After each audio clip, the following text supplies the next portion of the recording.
दोराहा स्थित शुक्लांबरा पेपर मिल में नरपत नगर के निवासी रंजीत की मशीन के पट्टे में आने से हुई दर्दनाक मौत आपको बताएं।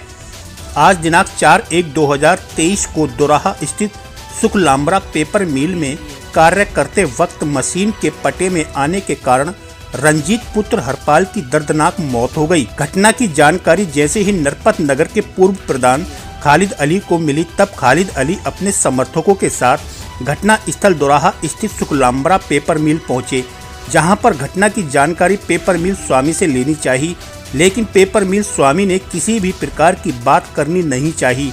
काफ़ी समय बीत जाने के बाद पूर्व प्रधान खालिद अली ने अपने समर्थकों के साथ मृतक के परिजनों को मुआवजा दिलाने की मांग करते हुए शुक्लांबरा पेपर मिल के गेट पर धरने पर बैठ गए और काफ़ी समय बीत जाने के बाद शुक्लांबरा पेपर मिल स्वामी ने आकर पूर्व प्रधान खालिद अली से बात की।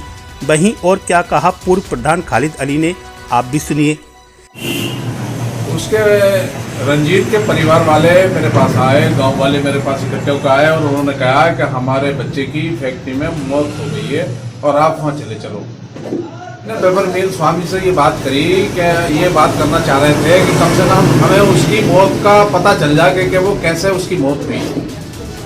हमें ये मतलब मालूम नहीं था कि वो कैसे मरा, क्या हुआ, कैसे घटना घटी, किसी ने मारा उसे, क्या हुआ, हम वो जानकारी उससे मालिक से लेना चाह रहे थे। फिर मालिक नहीं आया, पुलिस हमें लेके गई अंदर ले जाके घटना स्थल का मुआयना कराया। हमने देखा, हम उसको मुतमईन नहीं हुए। उसके बाद हम उससे मांग ये कर रहे थे कि अब इसके बच्चों के लिए, क्योंकि छोटे छोटे बच्चे हैं, उसके मासूम बच्चे हैं, 3 बच्चे छोड़ के मरा है वो, और 3 बच्चों के लिए हम मुआवजा चाह रहे थे कि उसका मुआवजा उसे दिया जाए और उसकी पत्नी को नौकरी उसे दी जाए फैक्ट्री के अंदर। हम जब मालिक से बात करना चाह रहे थे, मैनेजर से बात करना चाह रहे थे, तो कोई वहाँ आने के लिए तैयार नहीं था। हम परेशान थे, 1 घंटा हमने लगा दिया हुआ इधर आधर बात करने में, कोई नहीं आया हुआ। जब हमने सोचा कि अब ये कोई नहीं आएगा इनमें से, हम वहाँ धरने पे बैठ गए। क्या हम यहाँ धरना दे के बैठेंगे और हम धरना जब हटाएंगे जब हमारी मांगे पूरी हो जाएंगी। फिर उसके बाद पुलिस आई, पुलिस ने आने के बाद फिर मालिक को फोन करा, मालिक पुलिस चौकी आया।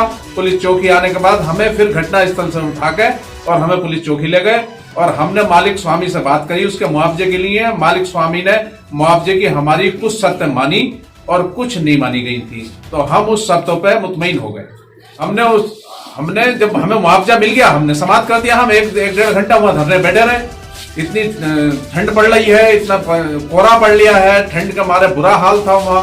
कोई लिहाफ नहीं था, कोई कुछ कंबल नहीं था हम लोगों के पास। हम ऐसे फैक्ट्री के गेट पे बैठ गए जाके मजबूर होकर, जब हमसे कोई बात करने के लिए तैयार नहीं था। हम उसको विधवा, जो उसकी विधवा हुई है, हम उसे नौकरी दिलाना चाहते थे, हम उसके मासूम बच्चों को पैसा दिलाना चाहते थे। तो कुछ मुआवजा हमें शर्तों के लिए हमसे रखी गई है, जो हमने वो शर्तें मानी है। हमने उस परिवार को से मालूम करा, परिवार उन शर्तों के लिए मुतमईन हुआ और हमने वो धरना अपना 1-1.5 घंटा धरना रहा हमारा, हमने समाप्त किया। मुआवजे के लिए लमसम 18 लाख रुपए बैठ जाएंगे, क्योंकि कुछ 8 लाख का चेक नगद हमने कटवा लिया उससे, और बाकी रुपया जो है वो 4-5 महीने का वायदा हो गया है। वो उसके अनुसार हमने सब लिखा पढ़ी करा ली है उससे, मालिक से। मालिक ने लिखा पढ़ी करके दी है, क्योंकि इंचार्ज भी मौजूद थे और पुलिसकर्मी भी मौजूद थे, हम लोग भी मौजूद थे। सबकी मौजूदगी में वो शर्तनामा लिखा गया है और हमने उससे सब लिखित में ले लिया है।